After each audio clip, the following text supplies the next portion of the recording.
Gusto nyo bang matuto kung paano gumawa ng pangmalakasan at libreng social media calendar kung saan may actual calendar view like this wherein pwede ka mag-upload ng kung ano-anong field. Tapos, may mga iba-ibang views for approval ni client, for revision, for SMM nyo kung kailangan i-upload at yung mga uploaded content lalabas na rin dito. Gusto nyo ba ng ganito? Kaganda at libreng social media calendar, gusto niyo umalis sa ating mga, alam mo yun, Google Sheets, okay? Then this video is for you, future SMM or current SMMs. Sana ma-enjoy nyo to. Let's go.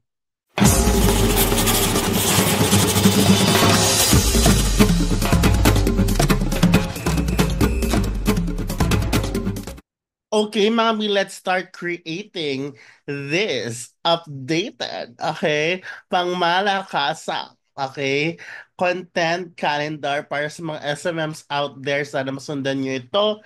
Gamitin nyo itong video to. Panoorin nyo sa cellphone habang ginagamit nyo ang laptop nyo at computer nyo at sinusundan ang video na ito. So, gamit natin dito yung Airtable and this is absolutely for free. Okay, test free lang mga no? So first again, let's change the title of the base. Let's call it client A tapos content calendar. Yan, okay? I'm okay with green already, and you can change the icon to maybe something about social media. Maybe this one, just click that, and you are totally fine. All right. Next is let's rename this to ayan, content calendar. Okay, and then save. Now, you're at grid view. Again, aalisin natin yung mga natitirang mga rows and columns. Okay, kasi we don't need those right now. Okay? What I want you to do, ito, itong grid view, right-click mo yan, rename it to overall view. Okay? Let us rename that as overall view or let's rename it maybe as overall dashboard para mas maganda. Ayan, hindi, pwede na yan. So after nun, you have to click this one, calendar, para may calendar view ka. Ito, sa baba, plus. And then name it as content calendar. Tapos, your name, VA's view. Okay? The view of the social media manager. Kunwari ako, pangalanan natin tong Jams view. Okay? And use this as a collaborative. Baka kasi may team member ka and then click create new view. Okay? From here, ayan. So create a new date field. So let's call this, ang ilalagay ko dito na lang is posting date. Ayan. Tapos include time. Kasi syempre, pag nagpa-plan tayo ay kailangan may time din. Tapos ayan, 12-hour format. And then create field. And then done. Okay, so you will see here the calendar. X mo na to, yung mga kailangan to. So, let us first fix the field. So, ang gagawin natin is click natin anywhere sa date. Okay?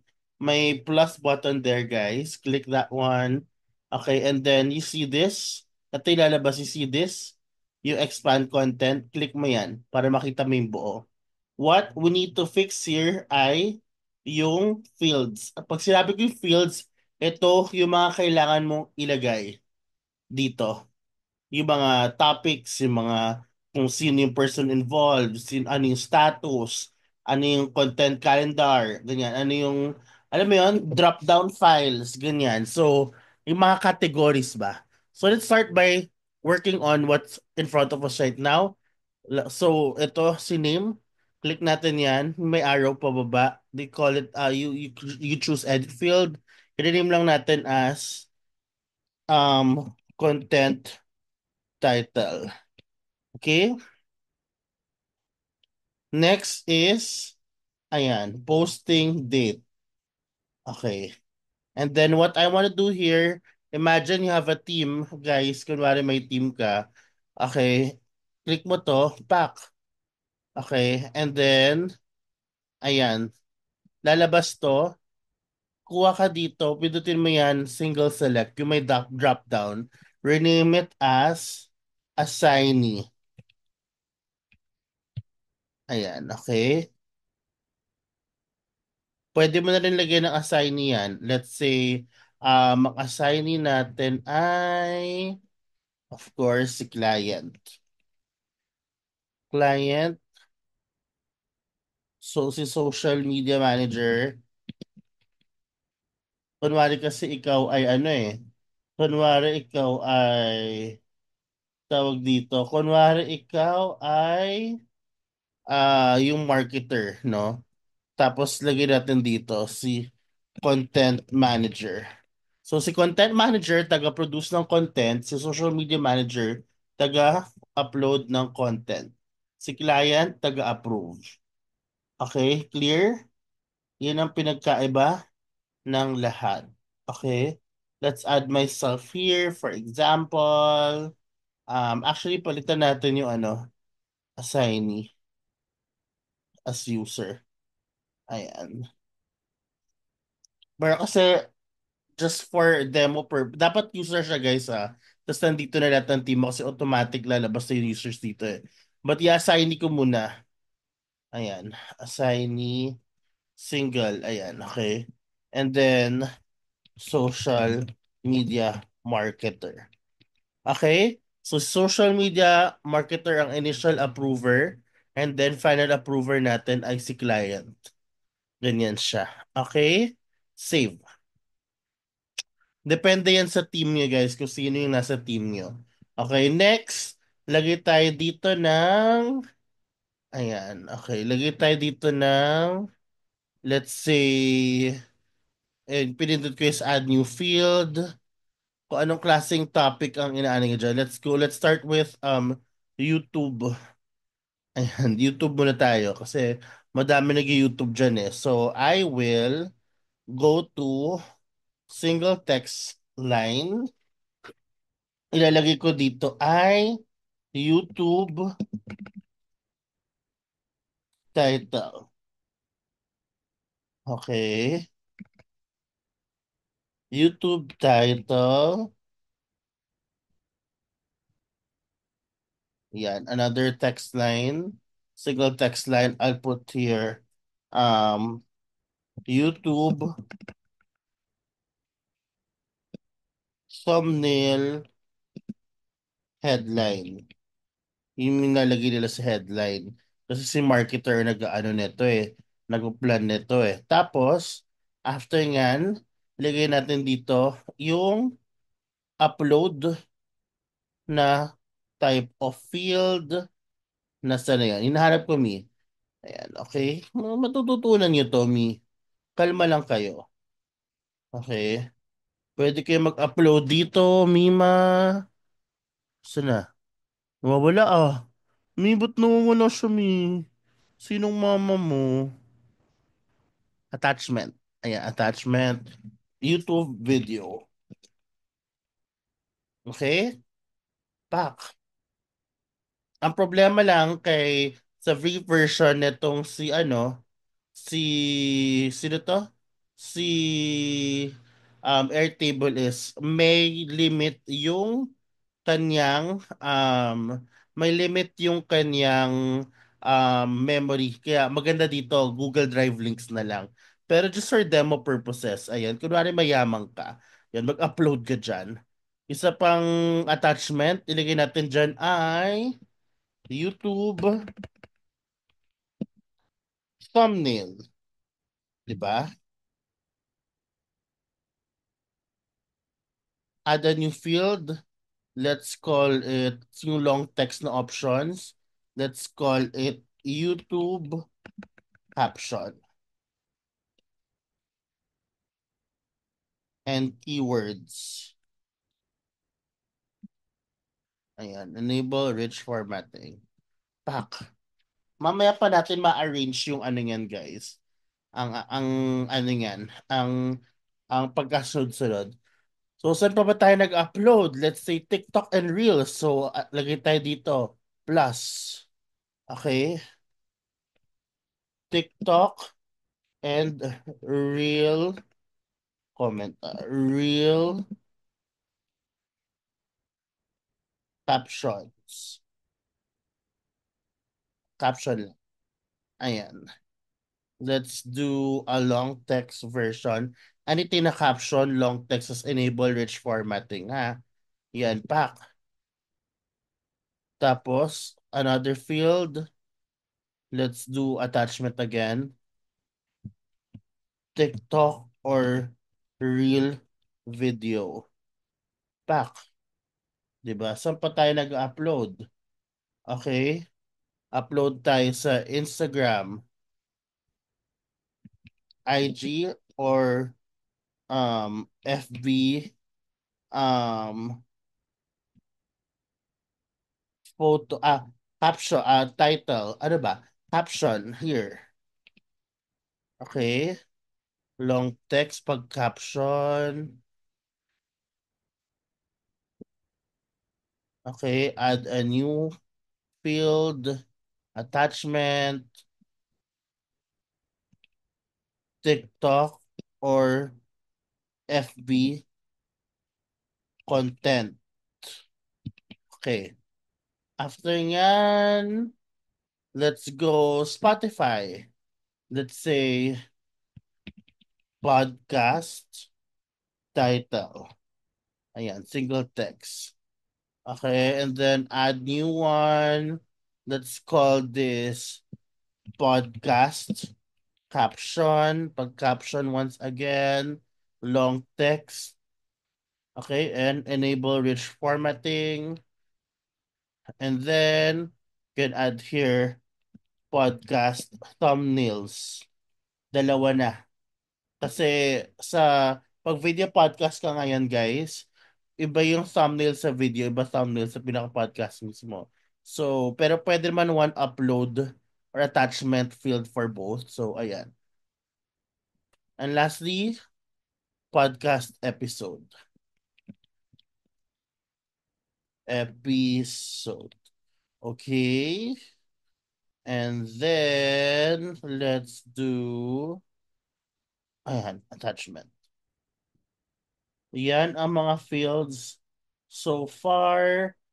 And then, dito sa gilid, pwede na sila mag-comment here kung ano mga feedback so far. So that's what you have. X na natin yan. How do I arrange the field, guys? I'll arrange the field by going here. So you can click sort. Wait lang. Ayan, ito pala, custom labels. So dito mo na pwede arrange. Kita mo to mga dots na to. Yan, pwede mo i-arrange yan. Let's say, ayan, ang wala pala tayo dito, status. So we can add another field, guys. Sorry, balik tayo sa kanina. Add another field, status. Okay, let us add the status. Okay, and then yung ano dito is drop down, yung single select. Okay, there, yung parang kanina. And then, ang mga options ay for approval. Ayan. Approved by Jam. By SM Marketer pala. Social Media Manager. Marketer. Ayan. Okay. Next is revise. Revise. Okay. Next is to upload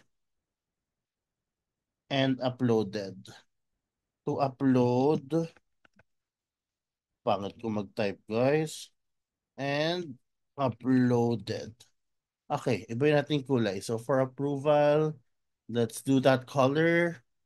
Approved by social media marketer, that's color that yellow. To revise, color that red. To upload, color that purple. Or maybe do something bright like orange. Uploaded, color that green. Okay, save. Now let's start doing the customize labels.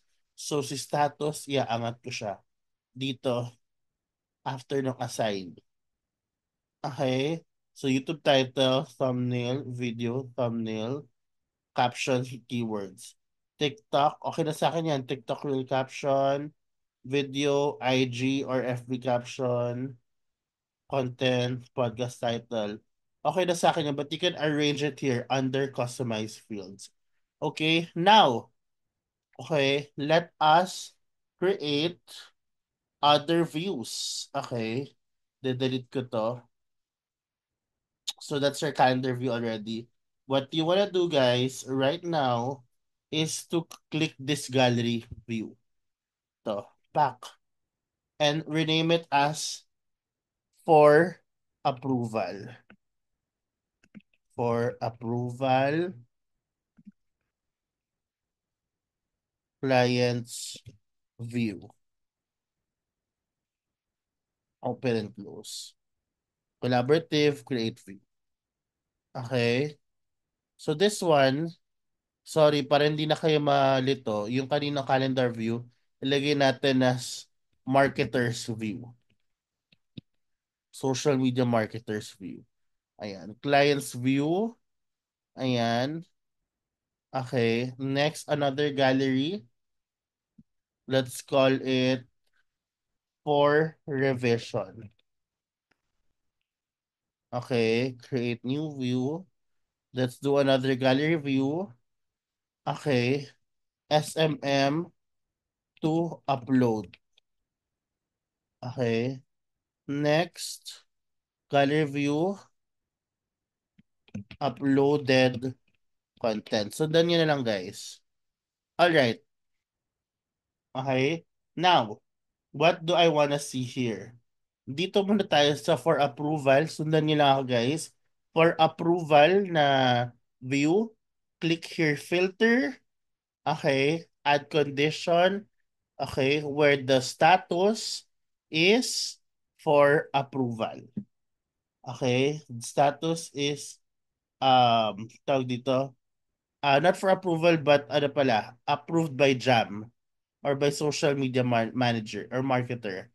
Sorry, approved by social media marketer pala dapat. Okay, next naman is for revision na view. Ayan, click mo yan. Filter, add condition where the status is revise. Okay, yan yon. Next, okay, let's go to SMM to upload. Go to filter. Condition is status is to upload. And lastly, uploaded content. Let's go to filter. Add condition where status is uploaded. Yan yung mga filters na gagawin mo per what? Per view. Okay, balik tayo dito sa calendar view. How does this happen? Paano ito nangyayari? Okay, let's say for example, gusto mo gumawa ng posting for, sorry, February 24. Click that. Let's call this um a YouTube post. Like for example, pangalanan natin tong how or project management dashboard video tutorial. Okay, pwede natin palakihin yan. Ayan, di ba? Let's say I want to post it on the 24th ng 12 o'clock noon PM. 12 o'clock PM. Di lumalabas ang PM. Yan. Okay, assignee, ilagay natin sa content manager muna. Kasi si content manager ang maglalagay ng mga details here. Kunwari ako si content manager, ilalagay ko yung YouTube title, free um project management tool dashboard using Airtable. Headline, let's say, free, hindi ko na maisip. Project management dashboard. Ayan, let's add the video here. So for example, yung video ko na lang. Saan ko ba nilagay yun? Let me find that video from here. And then I will just post it right here. Hold on. Hold on. I'll just put a random video siguro. Here. Drop. Okay, and then I'll drop a thumbnail too. So the thumbnail, I will drop. Sana mag-upload siya agad ni para mabilis tayo. Di ba? Mabilis tayo sana. Ganun yung atake. Ayan. Let's use the thumbnail that I used. Ayan, it's uploading. And then caption is, ayan yung thumbnail. Lumalabas na guys. Lumalabas na yung thumbnail. Let us use the usual na ano with keywords here. Copy and paste ko lang dyan. Okay, kung anong usual na ginagamit nyo, ilagay nyo dyan. Para matatagalan tayo dito sa YouTube video Ayan. Okay. So, yan ang nakalagay. You know what? Ayan. So, pag may comment ako dito, like for example, content manager ako na ilagay ko na, ayan, ilalagay natin dito. Social media marketer kasi yung next. Okay. So, ilagay natin dito, jam for your approval, please. Ayan. Tapos status dito, lagay natin sa for approval. Okay? Ayan. So si Jam, matatag niya ako, titignan ko na. Okay? Makikita ko na. Pack.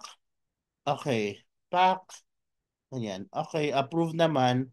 Pag approve na ni marketer or si Jam, no, ang gagawin ko dito is, i-click ko to, papalitan ko sa client, papalitan ko ng status to approved by social media marketer. Ano mangyayari dyan? Ibig sabihin, na-approve ko na social media marketer, it's time for the client to approve it. So si client, ito yung view niya, pipindutin lang ito. Oh, may for approval ako dito. Back. Okay. Pag nagustuhan niya yan, that's perfect. Okay. Assign ko yan sa SMM, social media manager. And then, let's say, let's put here to upload. Okay? So, may kita niya yan sa SMM to upload. Upload na yan. Paano kung ano, kung ayaw ni client, may paparevise siya. Click revise, di ba? Ayaw ni client. Please change this to that. To that. Enter. Yun ang sabi ni client. Revise. Ayan, di ba? Lalabas siya sa for revision na view. Ngayon, pag okay na, kuwari na to upload na siya, lalabas siya sa to upload. Pag na-amend na. Ngayon, pag na-upload na ni social media manager, okay, just click here, social media manager, uploaded. Tapos, mapupunta na siya sa uploaded. You're done. Ganyan ang eksena. Yan ang inyong bagong social media calendar. Okay, of course, kung ikaw naman ang lahat, social media ka lang, no? Ikaw na lahat yan. Kayong dalawa ni client dyan. Okay, papalitan mo lang yung assignee or yung status. No? But if you wanna see the overall view, nandito siya. Sa overall view, andito siya. Makita mo siya. Syempre, kung madami ka na nailagay, may kita mo marami yun hanggang dito sa baba. Okay, so hope this one helps mga mi. No, sana ito ay talagang alam mo 'yon, nakatulong sa inyo at may gagamitin na kayong bagong template. I know, 'di ba? Medyo overrated na ang ating mga tawag dito, ang ating mga ang tawag dito, Google Sheets type na content calendar while it still works, but Airtable is very nice to use now. May mga automations na libre. Gagawa ko sa next na automations. Actually, from this, pwede ka pa mag-add ng tab. You can put here like a blank or starts from scratch. You can put here like content, calendar, let's say content pillars or plan. Di ba? You can do that. Tapos ibahin mo ng view, Kanban view, collaborative, ayan. 'Di ba? Tapos status. Ayan. Pwede mong gawin to, i-rename mo din to. I-rename mo lang to ng, let's say, um, personal. Ayan. Pwede mo change that. You can use this as um, educational. Ayan, 'di ba? You can change this to selling. Kung ano man yan, kung ano man ano mo dyan, ang mga pillars mo dyan, tapos pwede mo edit yung field mo, pwede mo lagyan ng field yan, up to you. 'Di ba? Pwede mo dyan ilagay yung mga inspo mo for content, up to you. Madami ka pang pwedeng gawin dito. But ang importante ay, nalaman mo na kung paano ka gumawa ng inyong bagong social media calendar. Thank you guys. Download nyo na yung Airtable here for free, link in the description box. Join Barangay VA if hindi pa kayo part ng Barangay VA. And I'll see you guys on the next one. Bye!